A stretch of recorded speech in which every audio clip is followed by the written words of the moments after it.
Ő itt Ágyám, nálunk született, a gyerekek egyik kedvence, 7 éves most, és eleinte, amikor elfele mennek, akkor annyira nem gyors, de hazafele aztán már tudja ám ő is szedni a lábacskáit, mivel olyan nyugis, mindenki nagyon imádja. Azért szeretem, mert nagyon puha, de nagyon nehéz mondjuk az, hogy egy helybe állni vele.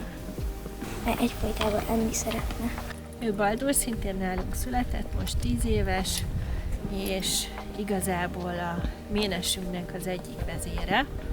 Nagyon megbízható, de bizony van, hogy szárnyat növeszt és Pegazus lesz belőle, úgyhogy tud ám ő is menni, de nagyon. Ugye itt Magyarországon élő szokásos lovaknak alapvetően 3 jármódjuk van, a lépés, ügetés, vágta. Ehhez képest az izlandi lónak van 2 sajátos jármódja, a tölt és a passz.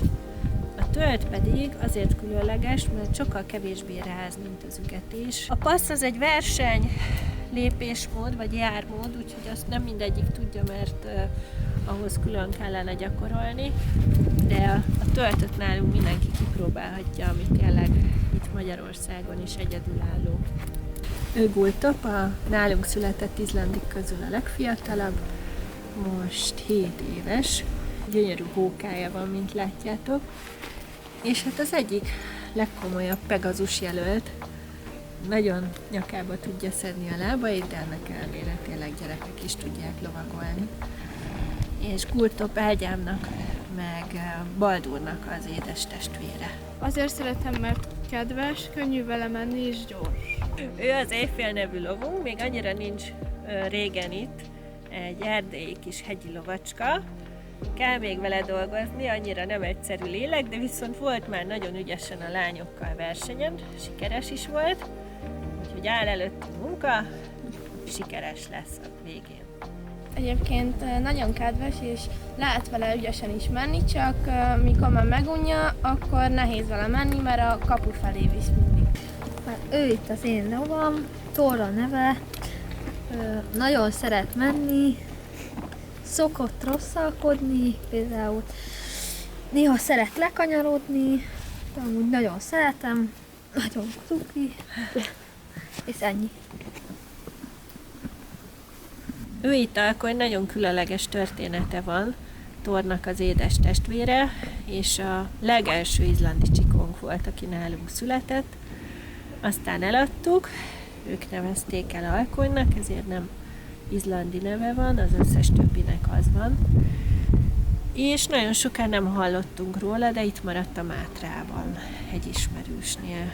Aztán úgy távolból hallottuk, hogy a gazdája, aki vette a felesége, hosszú betegség után meghalt, és ezért nem is volt idejük vele foglalkozni, de nagyon szerették, visszakerült hozzánk. Ő Lexi, a versenyló, aki nálunk nyaral, mert olyan jó itt a levegő, hogy azért került hozzánk. Imola szokott rajta versenyezni, és számos versenyer, díjlovasló, csodálatosan megy egészen magas osztályokig. Gyönyörű a mozgása, olyan ruganyos, mintha rugók lennének a lábai alatt. Hát ez volt az első utószer nélküli lovaglásom. Ugye Moszika ő nem lát, és teljesen magamra voltam bízva, én irányítottam őt. Becsúsztant egy pici ügetés is, kalandos út volt, de jó volt. Ő Moszkina, a gyerekek általában Moszinak szokták becézni. Az egyik, nekem legalábbis az egyik kedvencem, szegény vak, de ezt sokan alábecsülik, ennek ellenére úgy mozog, hogy akinek elfelejtem mondani, hogy vak, észre se veszi, ugyanis a lovaknak kitűnő az egyéb érzékük. Hát nagyon nyugodt volt, nem szabadott annyira erősen. Nem nagyon nyugodtan kellett őt irányítani. Nem nálunk vakult meg, hanem így kaptuk, egy kullancsípés miatt lett vak. Ő Flauma, tavasszal vettük, és Kanca, hogy lesz megint majd kis csikónk, ami szerintem egy nagyon-nagyon különleges élmény. Flammának nagyon különleges, csak az izlandiaknál megtalálható úgynevezett földszíne van. Mint látjátok, egy kicsit ilyen őzikeszerű, és oldalról pedig almázott, vagyis kis foltok vannak rajta. És a szemek körül meg egy ilyen szemüveg, majd nagyon kíváncsi vagyok, hogy a csikói hogy fognak kinézni.